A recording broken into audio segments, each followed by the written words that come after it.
Hi and welcome back to my channel. Today we are going to keep watching the Napoleon in Italy series from epichistorytv. This is Battle of Arcole. I think it's pronounced Arcole. Yeah. All right. I think this is the second to last part, and so far the series has been great. And Napoleon, they spoiled sort of at the end of the last part that Napoleon might meet his match here and Napoleon might lose here, as we almost saw he did in the second part. So I'm excited here. Original videos down below. Let's go. An Epic History TV PMF Productions collaboration. Alright, the bridge at Arcole. Okay. October 1796. 6 months have passed since General Napoleon Bonaparte took command of the French army of Italy. In that time, he's led a series of brilliant operations against the Austrians and won a string of battles. Now he appears close to final victory. He appears so. He's driven Austrian field forces off the plains of northern Italy, back towards the Alps. While his troops have the great fortress city of Mantua, the key to Italy, under close Very siege. desperate there. Mantua's oversized Austrian garrison is nearing starvation and riddled Look at with that. disease. Wow. Napoleon appeals to its commander, Field Marshal von Wurmser, to surrender. The brave should be facing danger, not swamp plague, he jibes. That's a fair argument. Wurmser is a tough old veteran. Yep. He will not yield while any glimmer of hope remains. So, Wurmser might be falling into the sunk cost fallacy, right? You put so much time, effort, and money into this campaign, right? It could be about anything, but this is about the campaign to retake northern Italy from the French or Napoleon. Of course, he's stubborn, but also it could be worse for him if he doesn't surrender, right? But let's see what he does, right? And he knows that to the north, Austria is gathering fresh troops to march to his aid. Right, Austria can pour in men here, right? Because they have stabilized their front in Germany, right? On the Rhine. So they can send reinforcements down south to northern Italy. While the Directory don't send Napoleon the reinforcement that he begs he needs. Maybe he over-exaggerates how many men Napoleon needs. Let's say he wants 15,000, but he actually just needs 10,000. That's fine, right? Because Napoleon can just play, oh, I need 15,000, and they say, you should just get 10,000. And he actually wanted 10,000, and he gets that. But he hasn't got the reinforcement that he desperately needs, right? Let's see. True, many are Grentz battalions, a type of Habsburg frontier militia, poorly drilled and short of officers. But they help raise the strength of the Austrian field army to 44,000. Exactly. And they have a new general to lead them. Feldzeugmeister, or Lieutenant General, Józef Alvinci. Okay. The 61-year-old Hungarian was once military tutor to Emperor Francis himself. Wow. And is regarded as diligent, sharp, and brave. Okay. It looks like though Austria has all these old guys, while Napoleon is the up-and-coming, and he has a lot of up-and-coming generals and commanders behind him as well. Young ones, right? 20s and 30s. These guys, of course, they're fierce, but they're old. So they could be rigid in their plan, meaning they have a plan and they know it's going to work, but they're facing Napoleon and Napoleon's commanders who are young and have the sense of looking at a plan differently, right? So if their plan doesn't go as they want them, the Austrians, the old generals, then they just freeze up and probably don't know what to do. But let's see what Alvinci does. He might be the thing that the Austria needs. Plans for a fresh offensive to rescue Wurmser and Mantua. Yep. Alvinci and Kostanovic will lead the main column, 26,000 strong, from Friuli to Bassano, then onwards to Mantua. Head on. Davidovic's corps, reinforced to 18,000, will retake Trento and push south through the Adige Valley. The two forces. So what does Napoleon do here, though? Let's just think what Napoleon does in his future battles and what he probably does here as well, right? He has probably Davidovich, you hold him in the mountains, and then you focus and concentrate your forces at Alvinci, right, at the main force, and defeat him. And then Davidovich doesn't know what to do, and he goes south because the plan says he has to go south, right? And then Napoleon can just redirect his troops and concentrate against Davidovich and defeat him. Obviously, Napoleon needs speed, he needs discipline in his men, supplies, everything. Will link up at the earliest opportunity. Meanwhile, Wurmser, good plan, who can muster just 12,000 fit men from the Mantua garrison, will launch powerful sorties to pin down as many French units as possible. Like they did before when Wurmser was attacking. By contrast, has received very few reinforcements from France. Yeah. His weary divisions are suffering from shortages and sickness, and will be outnumbered on every front. If he doesn't concentrate, which Napoleon is famous for in artillery, but also here with, or later with his corps, right? He can concentrate for battle and have a little small contingents holding off a larger force, but concentrating his other forces to attack, like Alvinci, for example, right? Alvinci begins his advance on the 22nd of October. The following day, the heavens open, drenching troops, swelling rivers, and reducing roads to mud. For the time being, Napoleon is content to observe the enemy struggle forward in such conditions. Fair enough. The effort will exhaust his infantry and disrupt supplies. Yep. On the 2nd of November... I mean, that's fair enough, because weather is something you can't account for. You can probably predict, oh, it's going to be this weather because today and yesterday was this. Sure, but it's still, you have to go through the weather. And it's good for Napoleon, or smart for Napoleon, that he has his troops probably rest, eat, drill, train, right? And not let them be wearied down by the weather, right? By marching. Fighting breaks out north of Trento, where Napoleon has ordered Vaubois to attack. Makes sense. Because it makes sense for Napoleon's... Because I think this is what he's going to do. He's going to have the northern flank, hold the northern flank and attack whatever other force is coming, if the northern flank isn't the main force, right? And it makes sense for Napoleon's northern flank to attack the opposing enemy, so they are kind of unbalanced on their feet, right? Instead of defending against a major force. Up, but Vaubois is heavily outnumbered. Yep. His attack fails. Look at that, though. Imagine fighting there. Pulling back to Caliano, while Massena gives up Bassano and withdraws towards Vicenza. But now Alvinci's advance becomes strung out, slowed by the heavy rain and poor fitness of his recruits. Yep. And it is against Napoleon's nature to remain passive for so long. Yep.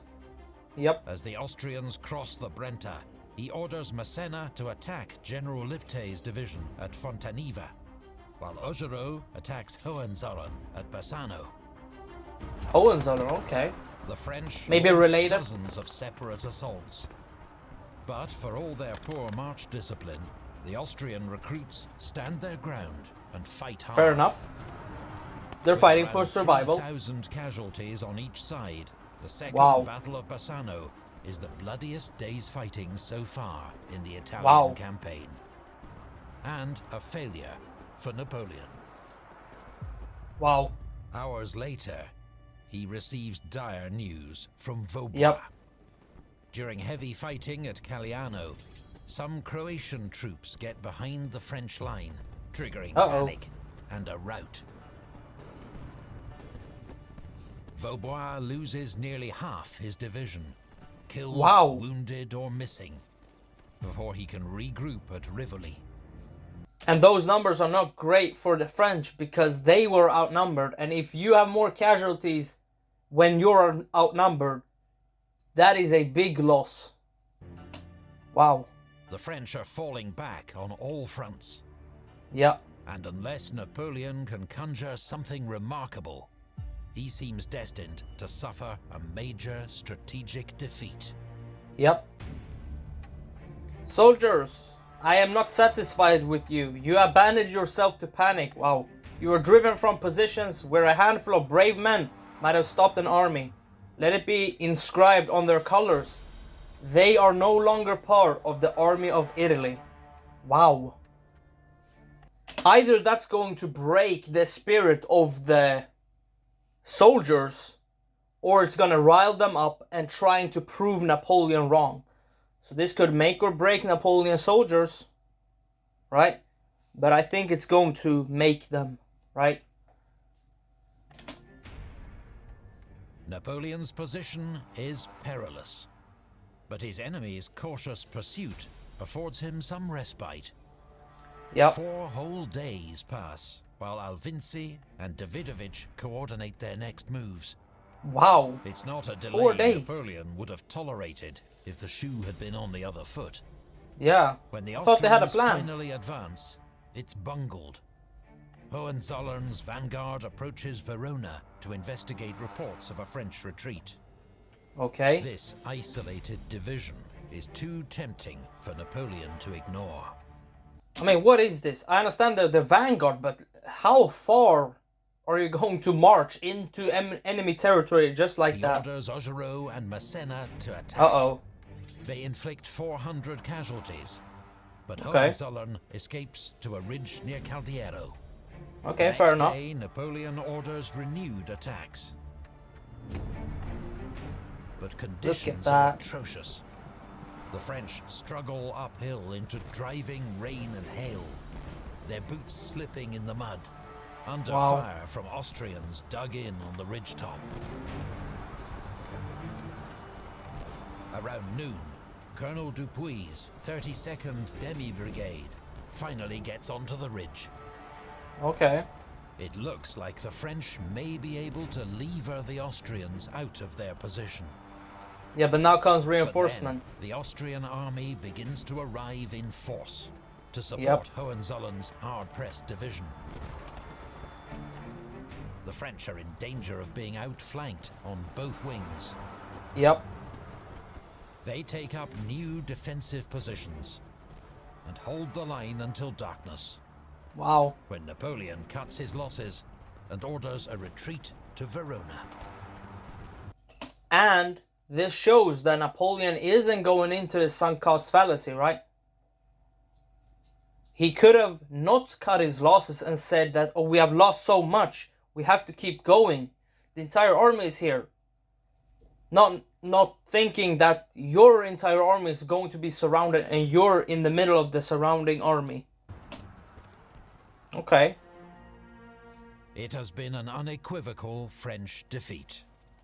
Napoleon's first in battle. Okay. Yeah, that's pretty bad.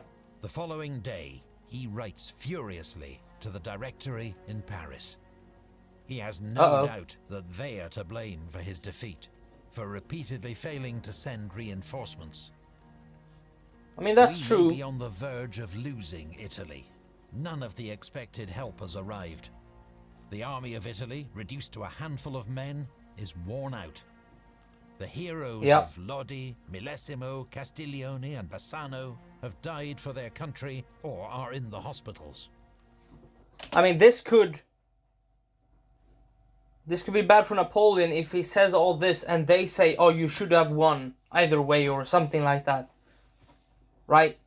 Or you should have helped the Rhine front, right? It could fire back on Napoleon, the men but... have nothing left but their reputation and their pride. We are true. Abandoned in the depths of Italy. Like they were before Napoleon was there, yep. But despite his apparent despair, Napoleon has already devised a plan to strike There you go. back. A breathtakingly bold move that will spawn one of the greatest of Napoleonic legends. Okay. In a few days we will try one last effort. If fortune smiles upon us, Mantua will be taken, and with it, Italy. Okay. With the Austrians converging on Verona, Napoleon decides to risk everything on a daring surprise attack. Which Napoleon usually does. Leaving Macquart to cover Verona, he will circle south with the rest of the army, cross the Adige River, and swing north, threatening to cut Alvinci's lines of communication and wait, I mean, look at this. Napoleon has Rivoli, and that force is outnumbered. Napoleon is now going to have another small force protecting his entire right flank or forward flank, whatever, and then go around the entire Austrian army. I mean, you have the river to your north, but still. Capture his artillery, baggage, and supplies. Such losses will force Alvinci to abandon his advance. Marching overnight, Augereau and Massena arrive undetected at Ronco. Wow. Augereau's men cross the Adige on a pontoon bridge and begin moving north. But with marshland on all sides, they have to stick to the narrow, raised causeway, just 20 yards wide. And when they reach Arcole, where they must cross the bridge to continue north, they find it held by 2 Croatian battalions. Uh-oh. Horribly exposed on the causeway, and under heavy fire, the French troops take cover behind its reverse slope. Makes sense. Reinforcements are sent up, but they too are pinned down by the weight of fire from the far bank. Yep. Colonel Lannes had discharged himself from hospital that morning in order not to miss the battle. He now attempts to lead a charge, but is hit in the leg. Wow. The fire discharged himself from hospital and then got wounded again. Wow. Augereau refuses to accept defeat and orders another attack. But his men are exhausted and demoralized, with 3 generals wounded. Wow. The attack at Arcole has stalled. When Alvinci hears gunfire from the south, he assumes the French are making a feint to divert him from his own planned attack on Verona. Uh-oh. But then comes alarming news that the French have crossed the Adige in force and are behind his left flank. Uh-oh. He sends 2 brigades to attack the French bridgehead and diverts Mitrovsky to reinforce Arcole. Uh-oh. This could be the major loss, or the loss he got before, right? He attacked a smaller force and then the rest of the Austrian army came and defeated him. Or Napoleon had to cut his losses, but he lost, right? Massena's division, moving northwest to protect the flank of the advance, runs straight into the Austrians at Bionde. At first, the Austrians have the better of it. Uh-oh. But a disastrous friendly fire incident triggers panic, and Massena drives the Austrians back up the causeway. Napoleon is increasingly concerned by the hold-up at Arcole. Yep. If they cannot break through, Alvinci will have ample time to redeploy and prevent any advance. That's true. He now orders General Gueux to take 2 regiments, cross the Adige at Albaredo, and lead them up the eastern bank of the Alpone River to hit Arcole from the south. He That makes himself sense. rides to the bridge to try to get the attack moving. I think this, when Napoleon goes to Arcole Bridge, I think there's, I don't know if it's a French series, mini-series about this, and I think it depicts his charge on the Arcole Bridge. Disastrous charge. Spoilers.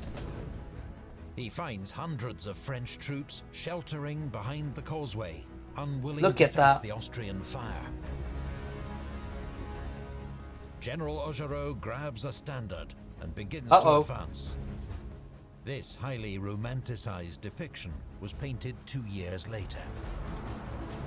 Makes sense. "Grenadiers," Propaganda. he cries, "come and seek your color." In reality, Wow. none had the courage to follow him. Wow. Then, the commander of the army of Italy himself draws his saber, picks up a standard, and runs forward. There is withering fire all around. Wow. Several men fall wounded. His aide-de-camp, Colonel Murat, is killed. Wow. Another aide-de-camp, a Polish officer named Sulkowski, recalls, "The soldiers saw him, and none of them imitated him." Wow. But about Napoleon, although they didn't imitate him, this is a sort of action that Napoleon does, which gives him this huge amount of respect from soldiers, from his soldiers, and the people of France, and other countries as well, right? Bravery. And getting into the dirt himself, not just standing behind the enemy lines or his own lines and just telling what people should do. He also gets up in front of the line and tells people what to do. I was witness to this extraordinary cowardice. Wow. I cannot conceive it. With the French infantry refusing to follow their officers, the assault on the bridge ends in abject failure. Wow. A well-timed Austrian counterattack drives them back down the causeway. Uh-oh. In the rout, Napoleon's horse loses its footing. Wow. He tumbles into the swamp and has to be hauled out by his aides. Disastrous. That evening, General Gueux launches his attack on Arcole from Uh-oh. the south. The defenses are less formidable on this side. Yeah, so we His got men Arcole. fight their way into the village. There you go. Arcole, at last, has fallen. Yep. But that night, Gueux's men are ordered to pull back.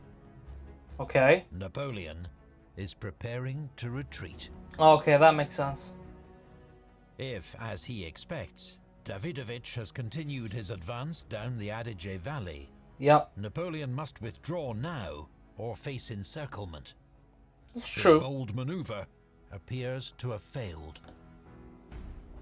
Then, at 4 a.m., Napoleon receives a report from Rivoli that changes everything.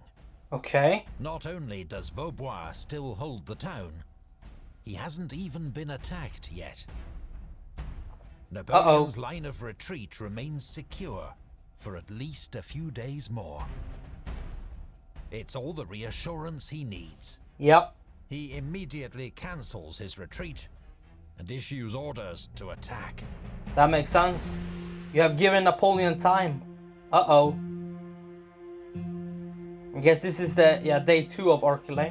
Although Napoleon got Arcole, but you know. Napoleon has lost the element of surprise, and Alvinci is now planning his own counterattack. Yeah. Overnight, his troops edge forward. Provera to Belfiore di Porcile, Mitrovsky back into Arcole. I mean, he's sort of surrounded. Both armies are on the move before dawn. Massena sends skirmishers into the marshland. When the Austrians arrive, bunched up on the causeway, they make easy targets. Yeah, like the Austrians After did a to sharp themselves. fight in which an Austrian general is killed, Wow. Massena's men are driving the enemy before them. Yeah. Augereau, however, cannot get close to Arcole. The causeway is still swept by Austrian musket fire and canister from Fair across enough. the... But again, shouldn't they've learned this, right? The day before, that okay, let's just hold there and just go around their flanks, right? Alpone. I don't know. Napoleon orders troops to cross Okay. downstream at Albaredo. But the Austrian knows But the this. Austrians Okay. now have 2 battalions guarding the crossing point. Uh-oh. French attempts to float or swim across the river come to naught. Okay, they've learned. Day 2 of the battle ends in stalemate. Sure. Many soldiers have to camp amid the marshes and get Wow. what food and rest they can. Napoleon will try once more to break through, but he is running out of time. This is true.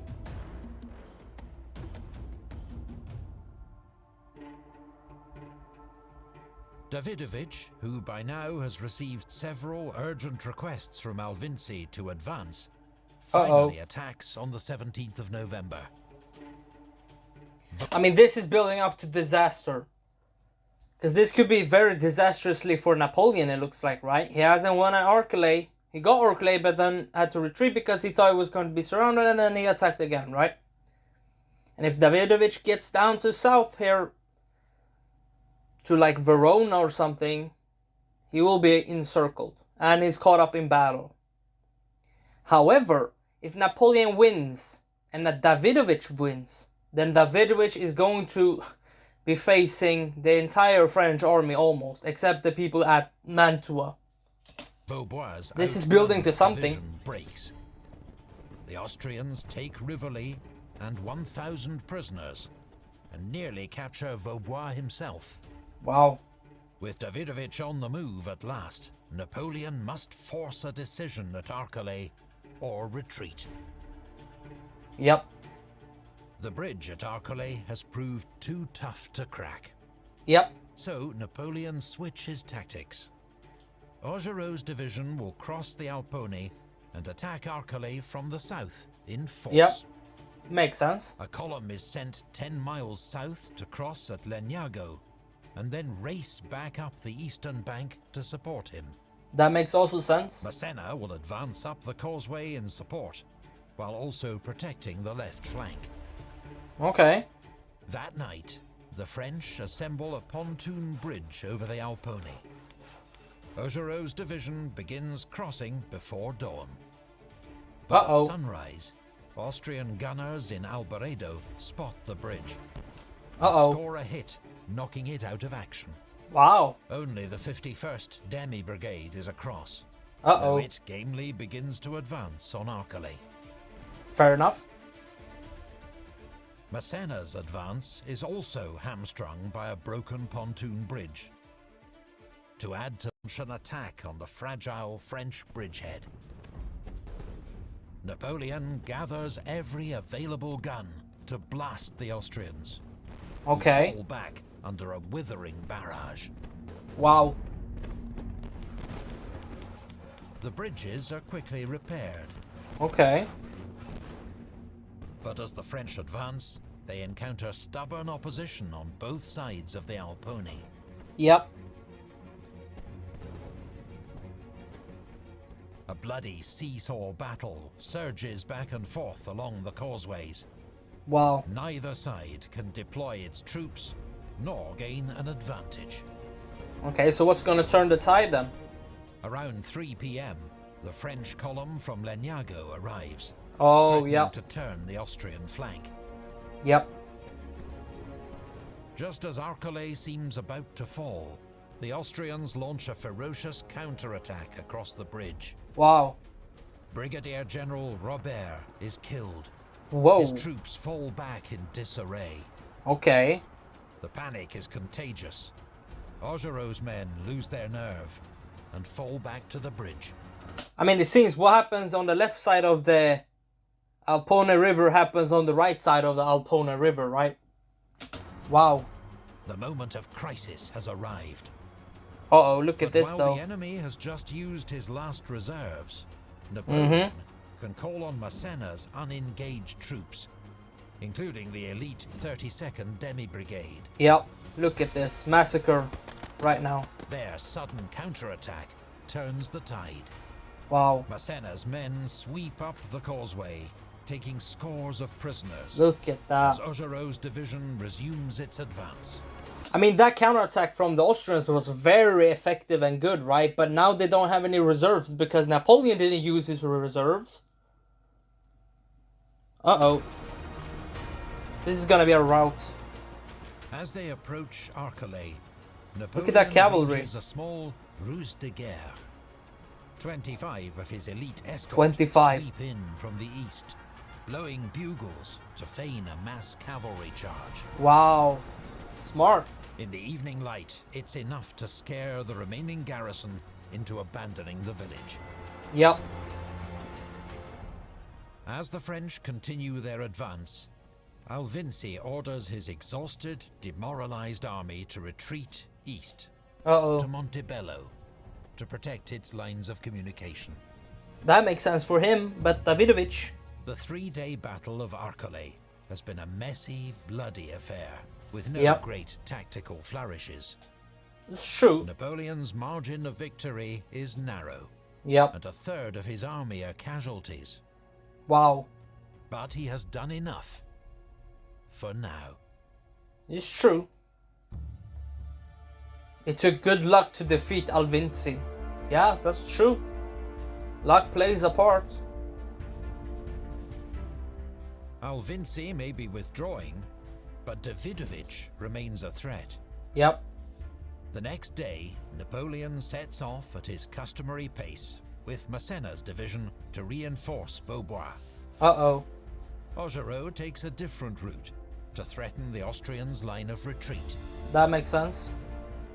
The confusion that follows between Alvinci and Davidovich verges on farce. Yep. Alvinci writes to his corps commander, informing him that he will support him by resuming his advance.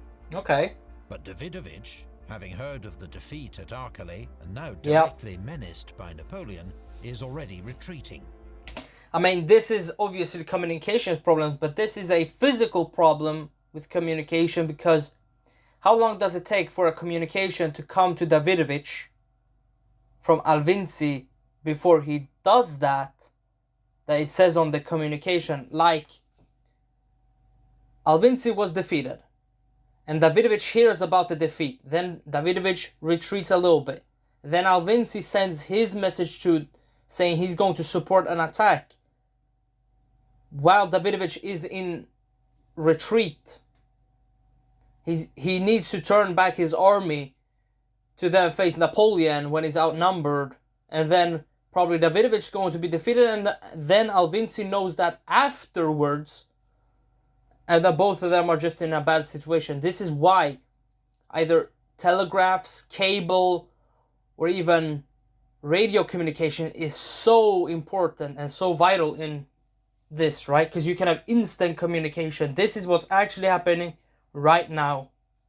But they don't have that. On receiving Alvinci's letter, however, he tries to turn his army around.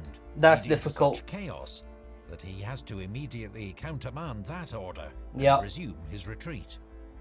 The end result is that both Austrian armies are soon withdrawing. And with exquisitely poor timing, gallant old Wurmser chooses this moment to launch his supporting attack from Mantua. I mean, he probably thought that Alvinci was gonna come there, because it looks like Alvinci can come southwest, right? But then he would also just put his army into Mantua, and they will probably all starve to death or disease, right? He does at least secure some much-needed supplies. At a cost of 800 casualties. Wow. It has been a bruising campaign for Napoleon. By some estimates, he has lost more men than the Austrians. He has suffered his first defeat in battle and won a costly, messy victory at Arcole. But he has beaten the odds and thrown back the enemy. What's more, his heroic conduct at the bridge at Arcole will soon take on a life of its own. That's true. Artists and pamphleteers turn a slightly embellished version of events into a sensational piece of personal PR that captivates France. With Napoleon's active encouragement, the world is witnessing the birth of the Napoleonic legend. Yep. A powerful force that will inspire loyalty and devotion for many years to come. Again though, yes, this is propaganda and probably over-exaggerated, but it still shows that Napoleon did this, right? All men didn't follow him, but he still did that, right? What good propaganda can you use if Napoleon never did that? You can't have any propaganda, right? So, you know. For now, both armies settle into winter quarters. Yeah. As December brings bitter cold and heavy snow to northern Italy. In Mantua, the Austrian garrison is near its limit. Yeah. Starvation beckons, though Wurmser is determined to hold out to the last. Fair enough, I guess. The Austrians will have one last chance to save the city. Okay. A final offensive to decide the outcome of the war in Italy. Alright, that was amazing as usual. One thing though about the casualties, yes, Napoleon had more casualties overall, but Napoleon was attacked, but he didn't take a defensive position, he took an active offensive position, meaning that in any case he would have probably have more casualties either way, and he lost a lot in the first sort of battles, right? So, you know. Alright, I'll see you in the next video. Bye.